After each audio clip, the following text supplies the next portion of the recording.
DJT stock tomorrow. Is it a buy? Let's see where is it going in the next upcoming days, weeks, and months.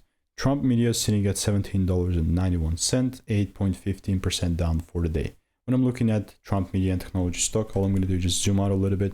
We're exactly in the demand area, so it's all just, I mean, 8% down. This thing just keeps going lower and lower, but because it's still, I mean, it's not the craziest demand area, but the only case in which I'm going to consider something bullish from here is going to be if I see, and that's only if, if I see breaks above that high, a double break, preferably one break. I mean, it's good, but double breaks it is. If I see double breaks, then and only then I'll continue to capitalize on the bullish momentum. It's this, if this, then that, that kind of situation.